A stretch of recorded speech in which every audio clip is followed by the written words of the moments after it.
या बातमीपत्राचे प्रायोजक आहेत टायझर।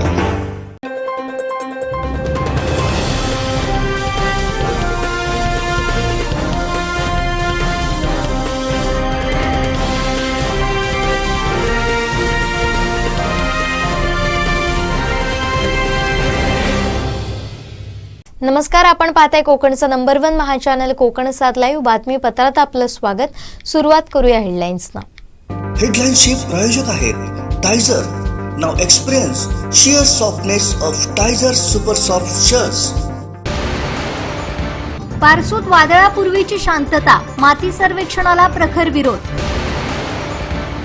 बारसूत बंदोबस्तासाठी निघालेली सिंधुदुर्ग पोलिसांची गाडी पलटी। आणि नितेश राणेंचा ठाकरे गटावर पुन्हा सर्जिकल स्ट्राईक, 2 नगरसेवकांसह अपक्षही भाजपात। हेडलाईन्सचे प्रायोजक आहेत Tyzer. Now experience sheer softness of Tyzer super soft shirts. आता पाहूयात सविस्तर बातम्या। त्याच चवीला कंटाळलेल्या खवय्यांसाठी उत्कृष्ट चवीची दररोज मेजवानी आपल्या सर्वांच्या आवडत्या सिंधुदुर्ग किनारा हॉटेलमध्ये। ठाण्यामध्ये 18 वर्षांपासून सुप्रसिद्ध असलेले सिंधुदुर्ग किनारा हॉटेल आता असलदे या गावात अगदी निसर्गरम्य ठिकाणी non AC, open AC family hall, AC बोटीत बसून जेवणाचा आनंद, प्रशस्त पार्किंग, स्वच्छ आणि प्रशस्त टॉयलेट, चहा, नाश्ता, जेवण यासह मालवणी, त्याचबरोबर Mughlai, Chinese, tandoori, north Indian अशी भरपूर व्हरायटी। आजच भेट द्या आणि अनुभव घ्या एका अनोख्या निसर्गरम्य मेजवानीचा। हॉटेल सिंधुदुर्ग किनारा, मुंबई गोवा हायवे, असलदे पेट्रोल पंपाजवळ, असलदे। संपर्क 8624 85 94 49 आणि 8624 90 94 49। हॉटेल सिंधुदुर्ग किनारा। गेल्या काही वर्षांपासून कोकणातील ग्रीन रिफायनरी प्रकल्प चर्चेत आहे। कोकणातील रोजगार विकासाला चालना देणारा हा प्रकल्प कधी होतोय याकडे सगळ्यांच्या नजरा लागल्या होत्या। अखेर आता या प्रकल्पाच्या कामाला वेग आलाय। त्याची सुरुवात माती सर्वेक्षणापासून सुरू झाली खरी, मात्र अपेक्षेप्रमाणे विरोधक एकवटले आणि काही काळासाठी आता माती सर्वेक्षणाला स्थगिती देण्यात आली आहे। त्यामुळे सध्या बारसूत वादळापूर्वीची शांतता पाहायला मिळते। बारसूत वादळापूर्वीची शांतता, माती सर्वेक्षणाला प्रखर विरोध। राज्य सरकारच्या पथकाला परतावं लागलं माघारी। कोकणातील बहुचर्चित ग्रीन रिफायनरी प्रकल्प नाणारऐवजी आता राजापूर बारसू इथं होणार आहे। या महाकाय प्रकल्पासाठी तब्बल 7000 हेक्टर जमीन लागणार आहे। 3 लाख कोटींचा हा प्रकल्प असून त्यामुळे लाखो करोडोंना रोजगाराच्या संधी उपलब्ध होणार आहे। होय नाही म्हणता म्हणता आता या प्रकल्पाच्या कामांची मुहूर्तमेढ रोवण्यात आली आहे। याच पार्श्वभूमीवर माती सर्वेक्षणाला सोमवारपासून पुन्हा सुरुवात झाली। रिफायनरीच्या राजापूर तालुक्यातील बारसू सोलगाव गावात सर्वेक्षणासाठी जवळपास 1.5 ते 2,000 पोलिसांचा फौजफाटा तैनात करण्यात आला होता। या सर्वेक्षणाच्या पार्श्वभूमीवर बारसू सोलगावसह आजूबाजूच्या परिसरात 144 कलम लागू करण्यात आलाय। गावातील ठिकठिकाणी नाकाबंदी करण्यात आली आहे। तसेच 2 दिवसांपूर्वी राज्य सरकारनं नोटिसा पाठवल्या। तसंच बारसू सोलगावच्या परिसरात पोलिसांचा रूट मार्च देखील झालाय।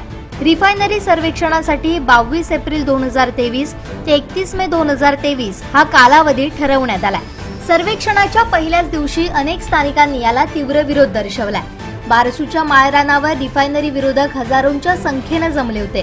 रिफायनरी प्रकल्प आणि सरकार विरोधात जोरदार घोषणाबाजी करण्यात आली। बेमुदत आंदोलन करण्याच्या तयारीनंच हे विरोधक जमले, कारण ते जीवनावश्यक वस्तू सोबत घेऊन आले। जमावबंदीचा आदेश असताना सुद्धा तो झुगारत विरोधकांनी लढाई सुरू केली आहे। या आंदोलनात महिलांची संख्या लक्षणीय आहे। जवळपास 70% अधिक महिलांचा सहभाग आहे। यातील एका महिलेला उष्माघाताचा त्रास झाला। आजूबाजूच्या महिलांनी आणि ग्रामस्थांनी महिलेला रुग्णालयात हलवण्याचा प्रयत्न केला, मात्र महिलेनं रुग्णालयात जाण्यास नकार दिला। जीव गेला तरी चालेल पण रुग्णालयात जाणार नाही असं म्हणत संबंधित महिलेनं आंदोलनस्थळी कायम राहण्याचा निर्णय घेतलाय। दुसरीकडे रिफायनरी सर्वेक्षणाच्या बंदोबस्तासाठी निघालेल्या पोलिसांच्या गाडीला अपघात झाला। कशळी बांध इथं पोलीस व्हॅन उलटली आणि अपघात झाला। या अपघातात 17 पोलीस जखमी झाले। जखमी पोलिसांना जिल्हा रुग्णालयात दाखल करण्यात आलं असून त्यांच्यावर उपचार सुरू आहे। हे सर्वेक्षण सुरू असतानाच रिफायनरी विरोधकांच्या प्रमुख नेत्यांना तालुका बंदी करण्यात आली आहे। गावागावातील काही प्रमुख घरांवर पोलिसांनी नोटिसा लावल्या। कालपासूनच 15 लोकांची पोलिसांकडून धरपकड करण्यात आली आहे। काही नेते सध्या अंडरग्राऊंड आहेत। 40 लोकांना हद्दपार करण्यात आलंय, तर 25हून अधिक जणांना नजर कैदेत ठेवण्यात आलंय। असं असतानाही कोकणातील रिफायनरी विरोधक आंदोलनावर ठाम आहेत। त्यामुळे विरोधकांचा आक्रमक पवित्रा पाहता सरकारनं आजचं सर्वेक्षण स्थगित केलंय। सर्वेक्षणासाठी गेलेल्या पथकाला माघारी बोलवण्यात आलंय। दरम्यान सुरुवातीपासूनच ग्रीन रिफायनरीला राजकीय नेते मंडळीचा मोठा विरोध होता। त्यात ठाकरे गट आघाडीवर होता। मात्र ठाकरे गटाचे नेते आमदार राजन साळवी यांनी रोजगाराच्या मुद्द्यावर या प्रकल्पाला थेट पाठिंबा दिला होता, तर दुसरीकडे ठाकरे गटाच्या इतर नेते मंडळींनी या प्रकल्पाला कडाडून विरोध करत होते। सर्वेक्षणाच्या पार्श्वभूमीवर मोठ्या घडामोडी घडत असताना राजन साळवी मात्र नो कमेंटच्या भूमिकेत आहे। दुसरीकडे ठाकरे गटाचे प्रमुख उद्धव ठाकरे हे 25 एप्रिलला कोकणातील रिफायनरीच्या मुद्द्यावर पत्रकार परिषद घेणार आहे। सध्या पोलीस बळाच्या होत असलेल्या वापरावर उद्धव ठाकरे माध्यमांशी बोलणार आहे। त्यामुळे उद्धव ठाकरेंनी रिफायनरी विरोधात भूमिका मांडली तर राजन साळवींची नेमकी भूमिका काय असेल, ते समर्थनार्थ राहणार की भूमिका बदलणार, हा कळीचा मुद्दा ठरणार आहे। सत्ता पालट झाल्यानंतर शिंदे फडणवीस सरकारमधील उद्योग मंत्री उदय सामंत मात्र प्रकल्प होण्यासाठी ऍक्शन मोडवर आले। दिवसभर घडलेल्या घडामोडी, पोलिसांचा झालेला अपघात याबाबत रत्नागिरीचे एसपी धनंजय कुलकर्णी यांनी प्रेसच्या माध्यमातून वस्तुस्थिती सांगितली। कुठलाही अनुचित प्रकार घडू नये यासाठी शांततेचं आवाहन केलंय। नागरिकांना आवाहन करू इच्छितो की त्यांनी कुठल्या प्रकारच्या अफवांवरती विश्वास ठेवू नये। सोशल मीडियावरती येणारी प्रत्येक गोष्ट खरीच असेल किंवा ती ऑथेंटिक असेल असे अजिबात खात्री बाळगू नये। त्याच्याबद्दलची खातरजमा करावी, त्यानंतर त्याच्यावरती विश्वास ठेवावा। त्याचबरोबर मी नागरिकांना आवाहन करू इच्छितो की त्यांनी जर अशा प्रकारच्या जर अफवा येत असतील तर त्या पोलीस विभागापर्यंत पोहोचवाव्यात आणि नागरिकांनी पोलीस विभागाला शांतता राखण्यासाठी सहकार्य करावं। अशा अनुषंगाने जर कोणी या जिल्ह्याची शांतता आणि सुव्यवस्था बिघडवण्याचा प्रयत्न केल्यास त्यांच्यावरती अत्यंत कठोर अशा प्रकारची कारवाई केली जाईल, असा या ठिकाणी मी आपल्या माध्यमातून सर्वांना सांगू इच्छितो। एकूणच आतापर्यंत तरी भूमिपुत्रांचं शांततेत आंदोलन सुरू आहे, मात्र आता आर या पारच्या भूमिकेत विरोधक आहे। प्रशासनाकडून अद्यापही आंदोलकांवर कारवाईचा बडगा उचलण्यात आलेला नाहीये। त्यामुळे बारसूतलं हे शांत वातावरण तसंच राहणार की ही वादळापूर्वीची शांतता ठरणार, हे येणारा काळच ठरवेल। आमचे दिवसभरातले सर्व अपडेट्स, ताज्या घडामोडी आणि थेट लाईव्ह पाहण्यासाठी सबस्क्राईब करा, लाईक करा कोकणचं नंबर 1 महा चॅनल कोकण 7 लाईव्हचं YouTube चॅनल। अपघातासारख्या कोणत्याही इमर्जन्सीसाठी आता प्रवासाची रिस्क घेण्याची गरज नाही, कारण आता कणकवलीत सर्व अत्याधुनिक सुविधांनी सुसज्ज आहे डॉक्टर नागवेकर हॉस्पिटल आणि नर्सिंग होम। अत्याधुनिक ट्रॉमा केअर, अत्याधुनिक ambulance, trauma care surgeon, neurosurgeon उपलब्ध, रक्तपेढीची सुविधा, 20 किलोमीटर परिसरात ॲम्ब्युलन्सची मोफत सुविधा। डॉक्टर नागवेकर हॉस्पिटल आणि nursing home 24/7 emergency service. Mobile 9852 108 108 आणि 8803 108 108। आताची मोठी बातमी समोर आली आहे। सिंधुदुर्ग पोलीस गाडीला अपघात झालाय।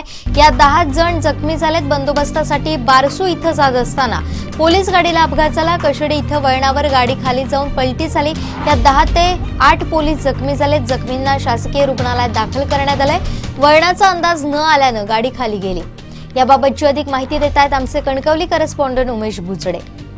निश्चितच जुईली आत्ताच ही माहिती हाती आली आहे की सिंधुदुर्ग, रायगड, रत्नागिरी येथील जे पोलीस आहे तो बंदोबस्त बारसू येथे जातात आणि बारसू येथे पोलीस बंदोबस्त असतानाच एका गावामध्ये जाताना हा अपघात झालेला आहे। आणि या दरम्यान जे पोलीस होते ते किशोर साळवी गुहागरचे पोलीस होते, त्यानंतर हनुमंत राजाराम नलावडे हे गुहागरचे पोलीस होते, प्रसाद सोनावले हे रायगडचे जयगडचे पोलीस होते, त्यानंतर मनोज बंडू लिंगायत हे रत्नागिरीचे पोलीस होते, त्यानंतर रोहित साळवी हे रत्नागिरीचे पोलीस होते, त्यानंतर गुहागर असे पोलीस आहेत। त्या सिंधुदुर्गातले पोलीस आहेत ते निलेश साबळे हे मोटार परिवहन मधले सिंधुदुर्गाचे चालक आहेत, हे देखील जखमी झालेले आहेत। आणि विजय मनोहर कळंगुटे जिल्हा सिंधुदुर्गातले हे पोलीस आहेत. त्यामुळे आणि त्यानंतर मग विलास पांडुरंग भोगले हे देखील सिंधुदुर्गाचे पोलीस आहेत.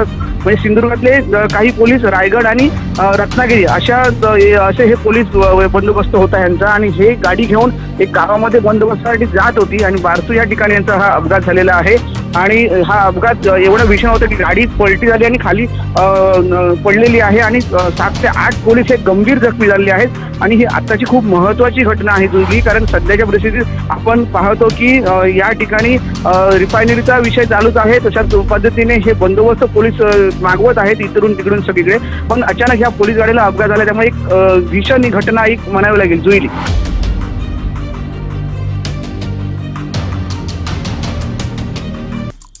आमचे दिवसभरातले सर्व अपडेट्स, ताज्या घडामोडी आणि थेट लाईव्ह पाहण्यासाठी सबस्क्राईब करा, लाईक करा कोकणचं नंबर 1 महा चॅनल कोकण 7 लाईव्हचं YouTube चॅनल. अपघातासारख्या कोणत्याही इमर्जन्सीसाठी आता प्रवासाची रिस्क घेण्याची गरज नाही, कारण आता कणकवलीत सर्व अत्याधुनिक सुविधांनी सुसज्ज आहे डॉक्टर नागवेकर हॉस्पिटल आणि नर्सिंग होम. अत्याधुनिक ट्रॉमा केअर, अत्याधुनिक ambulance, trauma care surgeon, neurosurgeon उपलब्ध, रक्तपेढीची सुविधा, 20 किलोमीटर परिसरात ॲम्ब्युलन्सची मोफत सुविधा. डॉक्टर नागवेकर हॉस्पिटल आणि nursing home 24/7 emergency service. Mobile 9852 108 108 आणि 8803 108 108. देवगड नंतर आता वैभववाडीत आमदार नितेश राणेंनी सर्जिकल स्ट्राईक केलाय. ठाकरे गटाला मोठा धक्का देत 2 नगरसेवकांसह एक अपक्ष नगरसेवकानं भाजपात प्रवेश केलाय. वैभववाडी नगरपंचायतीचे उद्धव बाळासाहेब ठाकरे गटाचे 2 नगरसेवक आणि एक अपक्ष नगरसेवक असे मिळून तिघांनी भाजपात प्रवेश केलाय. केंद्रीय मंत्री नारायण राणे यांच्या उपस्थितीत मुंबईत प्रवेश केलाय.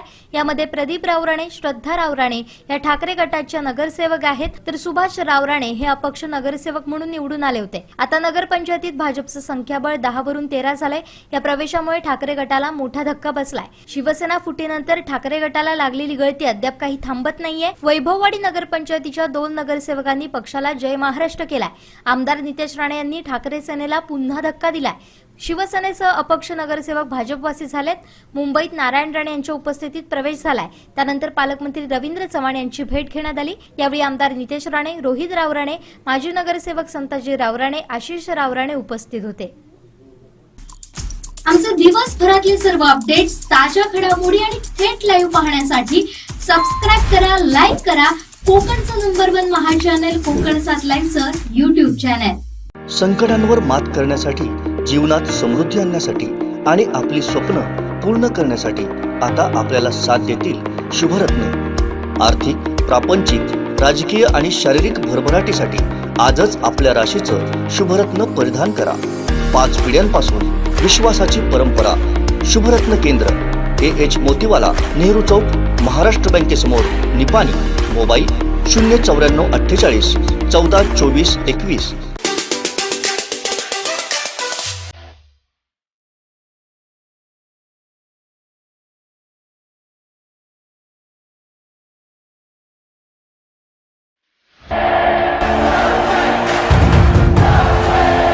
क्रिकेटचा देव म्हणजे मास्टर ब्लास्टर सचिन तेंडुलकर. अनेक विक्रम करून अवघ्या जगाचं लक्ष वेधणारा हा खेळाडू. त्यानं सुरुवातीला क्रिकेटचे धडे घेतले ते सावंतवाडीच्या जिमखाना मैदानात. रमाकांत आचरेकर हे त्याचे गुरु. सचिनचं सिंधुदुर्गच्या मातीशी असलेलं हेच नातं आजही कायम आहे. आज सचिनचा वाढदिवस, परंतु हे सेलिब्रेशन मुंबईतल्या आलिशान हॉटेलात न करता तो दाखल झाला ते थेट भोगवे इथं. सोमवारी इथल्या आलिशान हॉटेलमध्ये आपल्या कुटुंबियांसमवेत तो आपला वाढदिवस साजरा करणार आहे. रविवारी सायंकाळी त्यानं किल्ले निवती परिसरात फेरफटका मारला. त्यावेळी तिथल्या स्थानिकांशी, मच्छीमारांशी संवाद साधला. आणखी 2-3 दिवस सचिन इथल्या निसर्गाचा, पर्यटनाचा आस्वाद घेणार आहे. आजही सिंधुदुर्गच्या या भूमीवर प्रेम करणारा आणि आपलं नातं जपणारा सचिन आपला वाढदिवस या भूमीत साजरा करतोय. ही बाब निश्चितच कोकणवासियांना अभिमानास्पद आहे.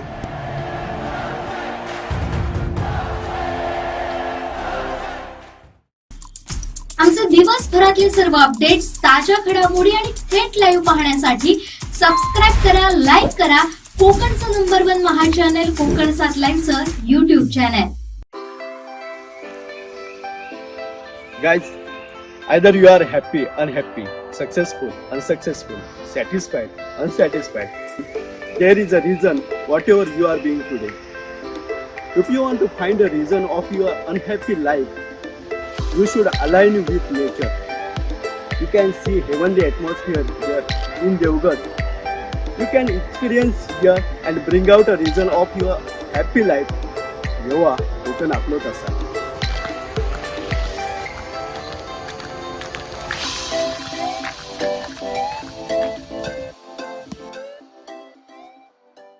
अनिरुद्ध शिक्षण प्रसारक संस्थेच्या बाल शिवाजी इंग्लिश मीडियम स्कूल दरवर्षी उन्हाळी शिबिराचं आयोजन करते. यावर्षी देखील उन्हाळ्याच्या सुट्ट्यांचा सदुपयोग करण्याच्या दृष्टीनं 7 ते 17 वर्ष वयोगटातील मुला-मुलींसाठी ठाकर आदिवासी कला अंगण, पिंगुळी मार्शल कॅडेट फोर्स यांच्या संयुक्त विद्यमानं बाल शिवाजी इंग्लिश मीडियम स्कूल इथं कला तसेच विविध साहसी शिबिरांचं आयोजन करण्यात आलं. बाल शिवाजी इंग्लिश मीडियम स्कूल कायमच नवनवीन उपक्रम राबवत असते. या उन्हाळ्याच्या सुट्टीत विद्यार्थ्यांसाठी दरवर्षीप्रमाणे ॲडव्हेंचर कॅम्पचं आयोजन करण्यात आलं होतं. केवळ पुस्तकी ज्ञान न देता त्या जोडीला विद्यार्थ्यांना आत्मनिर्भर बनवणं हा त्यामागचा उद्देश होता. यामध्ये पहिल्या दिवशी पिंगुळी चित्रकला कार्यशाळेचं 19 एप्रिलला आयोजन करण्यात आलं होतं. यामध्ये चित्रकथेतील चित्र, विविध पात्र, दिवे, प्राणी, झाडे, महाल, साडीवरील चित्र यांचं प्रशिक्षण देण्यात आलं. पद्मश्री पुरस्कार विजेते परशुराम गंगावणे यांचे सुपुत्र चेतन गंगावणे यांचं मार्गदर्शन लाभलं. या कॅम्पसाठी विविध मान्यवरांनी भेटी देऊन मुलांच्या कलागुणांचं कौतुक केलं. 20 एप्रिलला ॲडव्होकेट अग्निवेश तावडे यांनी भेट देत मुलांना मार्गदर्शन केलं. 21 एप्रिलला मिळून साऱ्याजणी समूहाच्या अध्यक्षा नीलम सावंत पालव यांनी बाल शिवाजी इंग्लिश मीडियम स्कूलच्या ॲडव्हेंचर कॅम्पला भेट दिली आणि मुलांचं कौतुक करत प्रोत्साहन दिलं. देवगड तालुक्याचे पोलीस इन्स्पेक्टर नीलकंठ बागळेसर यांनी बाल शिवाजी इंग्लिश मीडियम स्कूलच्या या कॅम्पला भेट देत मुलांनी केलेल्या रिव्हर क्रॉसिंग या उपक्रमामध्ये सहभागी होऊन मुलांना प्रोत्साहन दिलं. 22 एप्रिलला कणकवली नगराध्यक्ष समीर नलावडे यांनी शाळेतील ॲडव्हेंचर कॅम्पला भेट देत उपक्रमाचं कौतुक केलं. 4 दिवसीय शिबिराचा समारोप सोहळा पार पडला. यावेळी शिबिरात धावणे, व्यायाम, बॅलेन्स वॉकिंग, रायफल शूटिंग, धनुर्विद्या, आपत्कालीन व्यवस्थापन, स्वरक्षण, river crossing, mallakhamb, zip line, yoga, gymnastic यांसारख्या अनेक प्रात्यक्षिकांचं सादरीकरण यावेळी करण्यात आलं.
या समर कॅम्पमधनं मला खूप काही काही शिकायला भेटलं. करायच्या आधी खूप भीती वाटली, पण केल्यानंतर असं वाटायचं की परत करायचं आणि खूप काही शिकायला खूप भेटलं. मग मी एमपीएससी आणि बायसायन्स खूप धन्यवाद लागतो. धन्यवाद. नमस्कार, माझं नाव तनिष्का संदीप सावंत, इयत्ता 8वी. गेले 3 दिवस हा कॅम्प आमचा चालू आहे. आम्ही खूप मजा केली. भीती तर वाटत होती, पण तो जो ऍक्टिव्हिटी करण्याची मजा होती ना, त्याच्यातनं आम्हाला जो आनंद मिळत होता ना, त्याने आम्ही खूप बोलून गेलो. आणि सरांनी एमसीएफ टीमने बालशिवाजीने आम्हाला ही संधी उपलब्ध करून दिली, त्याबद्दल मी खूप धन्यवाद म्हणते. Mallakhamb, river crossing, monkey travelling सगळ्याचा मला खूप आनंद आला.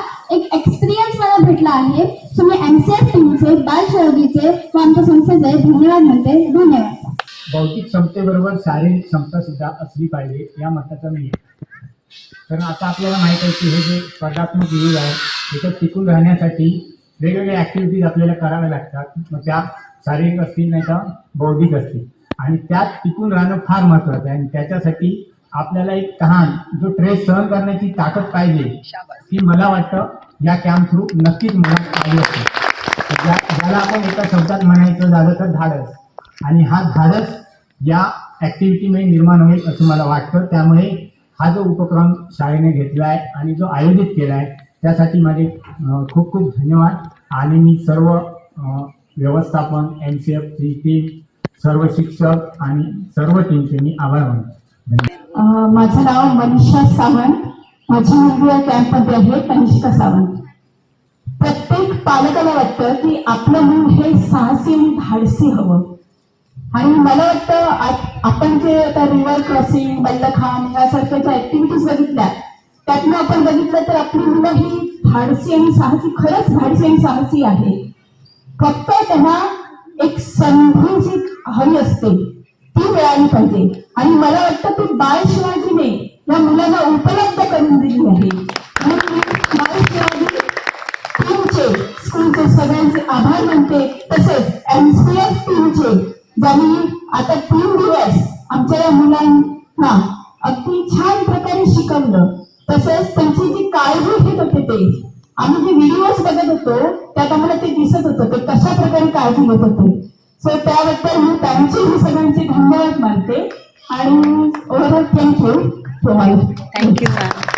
या नेत्रदीपक सोहळ्याला पालक, प्रेक्षक वर्ग मोठ्या संख्येनं उपस्थित होते. मार्शल कॅडेट फोर्सचे महाराष्ट्र राज्याचे डायरेक्टर यशवंत धौसकर हे शिबिराच्या समारोपास प्रमुख उपस्थित म्हणून लाभले होते.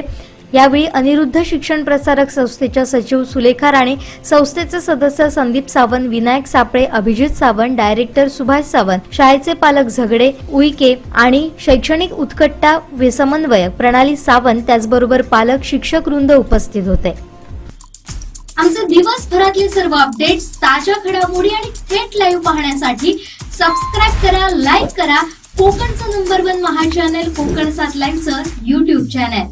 संकटांवर मात करण्यासाठी, जीवनात समृद्धी आणण्यासाठी आणि आपली स्वप्न पूर्ण करण्यासाठी आता आपल्याला साथ देतील शुभरत्न. आर्थिक, प्रापंचिक, राजकीय आणि शारीरिक भरभराटीसाठी आजच आपल्या राशीचं शुभरत्न परिधान करा.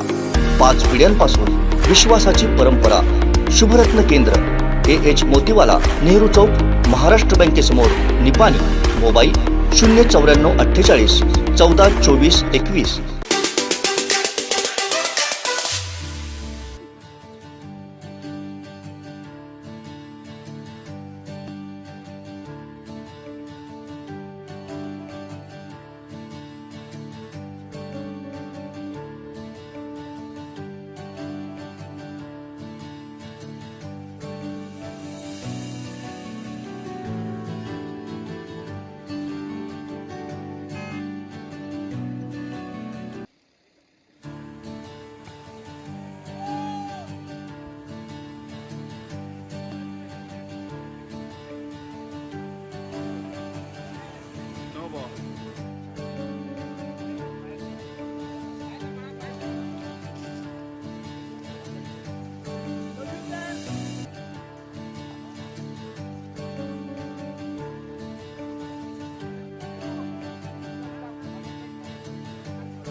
आमचे दिवसभरातले सर्व अपडेट्स, ताज्या घडामोडी आणि थेट लाईव्ह पाहण्यासाठी सबस्क्राईब करा, लाईक करा कोकणचं नंबर 1 महा चॅनल कोकण 7 लाईव्हचं YouTube channel.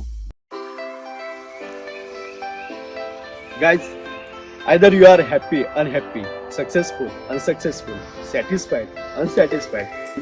There is a reason whatever you are being today. If you want to find a reason of your unhappy life, you should align with nature. You can see heavenly atmosphere here in Devgat. You can experience here and bring out a reason of your happy life. Yewa Kokan आपलोच असा.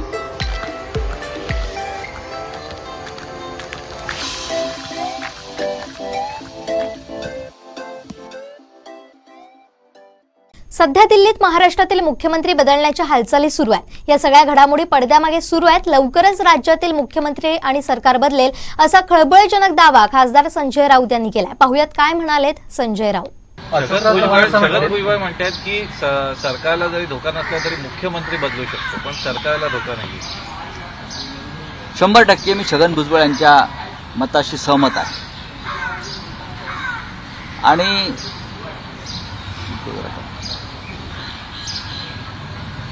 छगन भुजबळ जे बोलतात ते सत्य आहे. मी त्यांच्या मताशी पूर्ण सहमत आहे. मुख्यमंत्री बदलाच्या हालचाली पडद्यामागे सुरू आहेत, दिल्लीत सुरू आहेत. त्याची कारणं काय सगळ्यांना माहिती आहे. भुजबळांकडे जास्त माहिती असेल की ते त्यांनी तुम्हाला सांगायला हवं. पण मला माहिती आहे की मुख्यमंत्री बदलाच्या हालचाली सुरू आहेत. कारण हे मुख्यमंत्री राज्याचं नेतृत्व करण्यामध्ये, भारतीय जनता पक्षाला जे हवं आहे ते साध्य करण्यामध्ये अपयशी ठरले. नक्कीच त्यांना आमचं सरकार पाडायचं होतं, त्यासाठी त्यांचा वापर करण्यात आला. ते काम पूर्ण झालं. पण राजकीयदृष्ट्या महाराष्ट्रामध्ये भारतीय जनता पक्षाला ताकद देण्यामध्ये हे मुख्यमंत्री पूर्णपणे अपयशी आहेत. आणि हे सरकार आल्यापासून या मिंदे गटाबरोबर भारतीय जनता पक्षही रसातळाला जातो आणि बदनाम होतो. अशोक चव्हाण असं म्हटले की उद्धव ठाकरेंसारखा मुख्यमंत्री होणे नाही, विकास भूमिक असा हा मुख्यमंत्री होता. नक्कीच 2.5 वर्षामध्ये माननीय उद्धव ठाकरे यांनी जे निर्णय घेतले त्यांच्या सरकारनं ते सर्वसमावेशक निर्णय होते. सगळ्यांना एकत्र घेऊन त्यांनी राज्याच्या विकासाचा गाडा पुढे हाकण्याचा प्रयत्न केला. करोनाच्या संकटामुळे ही गती मधल्या काळात मंदावली, पण इतर राज्यांच्या तुलनेमध्ये करोनाशी लढा देण्यामध्ये उद्धव ठाकरे यांचं नेतृत्व अधिक सक्षम होतं. आणि महाराष्ट्रामध्ये संकट जे आहे ते अधिक तीव्र स्वरूपात पुढे येऊ नये यासाठी उद्धव ठाकरेंनी घेतलेल्या भूमिका, त्यांनी घेतलेले निर्णय हे मोलाचे होते. उद्धव ठाकरे काल म्हणाले की पाकिस्तानला माहिती शिवसेना कोणाची, त्यामुळे आता विरोधक सत्तेवर कोण सत्ता दे. किती दिवस आहेत सत्तेवरती आता.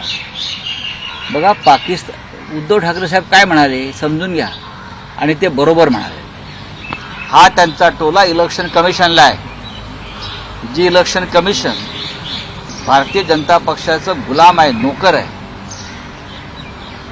उद्धवजी म्हणाले शिवसेना कोणाची हे तिकडे पाकिस्तानलाही जर विचारायला सांगते तर शिवसेना ही बाळासाहेब ठाकरेंची, शिवसेना ठाकरेंची. पण ते आमच्या इलेक्शन कमिशनला अजून सांगावं लागतंय, कळत नाहीये. या चुकीचं काय आहे. असं बोलणारे निवडणुका जिंकण्यासाठी वारंवार पाकिस्तानचाच जप करतात. पाकिस्तानशिवाय मोदींनी निवडणुका जिंकून दाखवाव्यात. आमचे दिवसभरातले सर्व अपडेट्स, ताज्या घडामोडी आणि थेट लाईव्ह पाहण्यासाठी सबस्क्राईब करा, लाईक करा कोकणचं नंबर 1 महा चॅनल कोकण 7 लाईव्हचं YouTube चॅनल. अपघातासारख्या कोणत्याही इमर्जन्सीसाठी आता प्रवासाची रिस्क घेण्याची गरज नाही. कारण आता कणकवलीत सर्व अत्याधुनिक सुविधांनी सुसज्ज आहे डॉक्टर नागवेकर हॉस्पिटल आणि नर्सिंग होम. अत्याधुनिक ट्रॉमा केअर, अत्याधुनिक ambulance, trauma care surgeon, neurosurgeon उपलब्ध, रक्तपेढीची सुविधा, 20 किलोमीटर परिसरात ॲम्ब्युलन्सची मोफत सुविधा. डॉक्टर नागवेकर हॉस्पिटल आणि nursing home 24/7 emergency service. Mobile 9852 108 108 आणि 8803 108 108. महाराष्ट्र औद्योगिक विकास महामंडळाच्या वतीनं रत्नागिरी जिल्ह्यामध्ये जे राजापूर तालुक्यात जे सर्वेक्षण येऊ घातलेलं आहे, त्या सर्वेक्षणाच्या अनुषंगानं पोलीस विभागानं कोकण रेंज, कोकण परिक्षेत्र, त्याचबरोबर महाराष्ट्रातील इतर जिल्ह्यामधून बंदोबस्त पोलिसांची कुमक या ठिकाणी दाखल झालेली आहे. यामध्ये 2 अतिरिक्त पोलीस अधीक्षक, 5 पोलीस उपअधीक्षक, जवळपास 125 पोलीस अधिकारी, त्याच्यामध्ये पोलीस निरीक्षक आणि सहाय्यक पोलीस निरीक्षक आणि पोलीस उपनिरीक्षक या दर्जाच्या अधिकाऱ्यांचा समावेश आहे. या व्यतिरिक्त जवळपास 1800 पोलीस अंमलदार यामध्ये सहभागी असणार आहेत. ह्या बंदोबस्तासाठी 3 SRPFच्या कंपन्या पण दाखल झालेल्या आहेत. त्या 3 SRPFच्या कंपन्या उद्या साधारणतः दुपारपर्यंत जिल्ह्यामध्ये दाखल होतील. त्यांचा उपयोग आम्ही या बंदोबस्तासाठी करणार आहोत. ह्या बंदोबस्ताची पूर्वतयारी म्हणून प्रतिबंधक कारवाई करण्याच्या उद्देशानं रत्नागिरी जिल्ह्यामधील जवळपास 45 व्यक्तींना CRPCच्या कलम 144 अन्वये प्रतिबंधात्मक आदेश बजावणी करण्यात आलेले आहे. त्याचबरोबर जिथं सर्वेक्षण होणार आहे त्या भागामध्ये प्रवेश आणि तिथल्या संचाराबद्दलसुद्धा निर्बंध लादलेले आहेत आणि त्याबद्दलचे प्रतिबंधात्मक आदेश जारी केलेले आहेत. ह्या व्यतिरिक्त काही लोकांवरती आमची नजर असून त्या लोकांच्यावरती सातत्यानं पाळत आहे. जे लोक भ्रामक कल्पना, भ्रामक समजुती आणि चुकीच्या गोष्टी पसरवतात, लोकांना चिथावणीकर वक्तव्य करतात, समाज माध्यमावरती चुकीचा मेसेज आणि भडकाऊ अशा प्रकारचे मेसेज टाकले जातात, त्याबद्दलही सातत्यानं आमची नजर आहे. सायबर आमचा जो पोलीस स्टेशन आहे ते सातत्यानं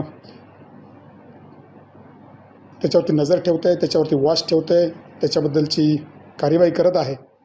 आणि अशा अनुषंगाने जर कोणी या जिल्ह्याची शांतता आणि सुव्यवस्था बिघडवण्याचा प्रयत्न केल्यास त्यांच्यावरती अत्यंत कठोर अशा प्रकारची कारवाई केली जाईल असा या ठिकाणी मी आपल्या माध्यमातून सर्वांना सांगू इच्छितो. पोलिसांनी ध्वजसंचलन काल रत्नागिरी शहरामध्ये केलं. आज राजापूर तालुक्यामधील काही भागांमध्ये ध्वजसंचलन केलेलं आहे. त्या ठिकाणी पोलिसांनी मार्च त्या ठिकाणी केलेला आहे आणि पोलिसांची तयारी त्या अनुषंगाने सर्वसाधारणतः स्कीम जी आहे आमची ती पूर्ण झालेली आहे. धन्यवाद. आपल्या माध्यमातून मी हे नागरिकांना आवाहन करू इच्छितो की त्यांनी कुठल्या प्रकारच्या अफवांवरती विश्वास ठेवू नये. सोशल मीडियावरती येणारी प्रत्येक गोष्ट खरीच असेल किंवा ती ऑथेंटिक असेल असे अजिबात खात्री बाळगू नये. त्याच्याबद्दलची खातरजमा करावी, त्यानंतर त्याच्यावरती विश्वास ठेवावा. त्याचबरोबर मी नागरिकांना आवाहन करू इच्छितो की त्यांनी जर अशा प्रकारच्या जर अफवा येत असतील तर त्या पोलीस विभागापर्यंत पोहोचवाव्यात आणि नागरिकांनी पोलीस विभागाला शांतता राखण्यासाठी सहकार्य करावं.